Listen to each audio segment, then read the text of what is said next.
ഒരു ഷോപ്പ് നടത്തുക എന്നത് പുറത്തുനിന്ന് കാണുന്നത് പോലെ അത്ര എളുപ്പമല്ല.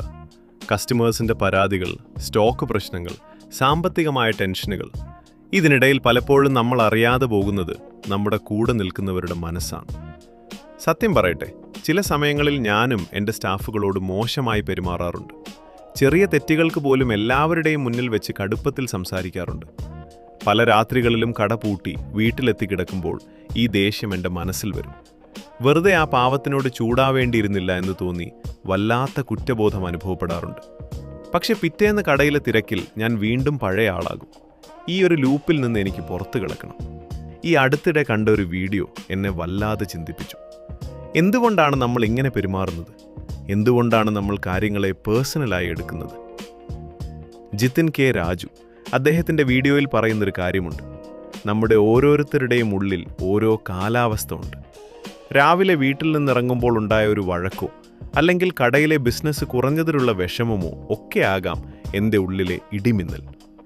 ഈ ടെൻഷൻ നിറഞ്ഞു നിൽക്കുന്ന സമയത്താണ് ഒരു സ്റ്റാഫ് ചെറിയൊരു തെറ്റ് ചെയ്യുന്നത്. അപ്പോൾ എൻ്റെ ഉള്ളിലെ ആ ദേഷ്യം മുഴുവൻ അവരുടെ മേൽ പെയ്യുന്നു. സത്യത്തിൽ ആ സ്റ്റാഫ് ചെയ്ത തെറ്റിനേക്കാൾ വലിയ രീതിയിൽ ഞാൻ പ്രതികരിക്കുന്നത് എൻ്റെ ഉള്ളിലെ ആ പഴയ കപ്പ് നിറഞ്ഞു തുളുമ്പുന്നതുകൊണ്ടാണ്. ഈ അടുത്തിടെ ഞാൻ മറ്റൊരു കടയിൽ കസ്റ്റമറായി പോയപ്പോൾ അവിടുത്തെ മുതലാളി ഒരു ചെറിയ കാര്യത്തിന് സ്റ്റാഫിനെ എല്ലാവരുടെയും മുന്നിൽ വെച്ച് ചീത്ത പറയുന്നത് കണ്ടു. അന്ന് ആ സ്റ്റാഫിൻ്റെ മുഖത്തുണ്ടായ സങ്കടവും ജാള്യതയും കണ്ടപ്പോൾ എനിക്ക് വല്ലാതെ വിഷമം തോന്നി. അപ്പോഴാണ് ഞാൻ ചിന്തിച്ചത്, എൻ്റെ ഷോപ്പിലും ഞാൻ ഇതുതന്നെയല്ലേ ചെയ്യുന്നത്? പുറത്തുനിന്ന് നോക്കുന്നവർക്ക് ഞാൻ എത്ര ക്രൂരനായിട്ടായിരിക്കും തോന്നുന്നത്? ഈ ഒരു ചിന്ത എന്നെ വല്ലാതെ മാറ്റി ചിന്തിപ്പിച്ചു. നമ്മൾ വിചാരിക്കുന്നത് എല്ലാവരും നമ്മളെ തന്നെയാണ് ശ്രദ്ധിക്കുന്നതെന്നാണ്. ഇതിനെ സ്പോട്ട്ലൈറ്റ് എഫക്റ്റ് എന്ന് വിളിക്കുന്നു. കടയിലൊരു കസ്റ്റമർ വരുമ്പോൾ അയാൾ എന്നെ ബഹുമാനിക്കുന്നില്ല എന്ന് തോന്നുമ്പോൾ എനിക്ക് ദേഷ്യം വരുന്നു. അല്ലെങ്കിൽ ഒരു സ്റ്റാഫ് ഞാൻ പറഞ്ഞത് കേട്ടില്ലെങ്കിൽ അവർക്ക് എന്നോട് പുച്ഛമാണെന്ന് ഞാൻ വിധിയെഴുതുന്നു. എന്നാൽ സത്യാവസ്ഥ അതല്ല. അവരോരോരുത്തരും അവരവരുടെ പ്രശ്നങ്ങളിൽ മുഴുകിയിരിക്കുകയാണ്.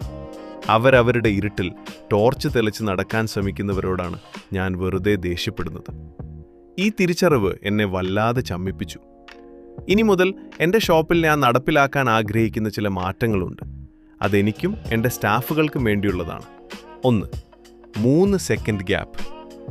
ഒരാൾ തെറ്റ് ചെയ്താൽ ഉടനെ റിയാക്ട് ചെയ്യാതെ 3 സെക്കൻഡ് ഞാൻ വെയിറ്റ് ചെയ്യും. ഇത് അവരെക്കുറിച്ചുള്ള വിവരമാണോ അതോ എൻ്റെ ഉള്ളിലെ ദേഷ്യമാണോ എന്ന് ഞാൻ ചിന്തിക്കും. 2. വ്യക്തിയെയല്ല, പ്രവൃത്തിയെ കാണുക. സ്റ്റാഫിനെ ബുദ്ധിയില്ലാത്തവൻ എന്ന് വിളിക്കുന്നതിന് പകരം അവർ ചെയ്ത തെറ്റിനെക്കുറിച്ച് മാത്രം സംസാരിക്കാൻ ഞാൻ ശ്രമിക്കും. 3. അപ്രീഷിയേഷൻ, അഭിനന്ദനം. തെറ്റുകൾ ചൂണ്ടിക്കാണിക്കുന്നത് പോലെ തന്നെ നിങ്ങൾ നന്നായി ഒരു കാര്യം ചെയ്യുമ്പോൾ അത് അഭിനന്ദിക്കാനും ഞാൻ സമയം കണ്ടെത്തും.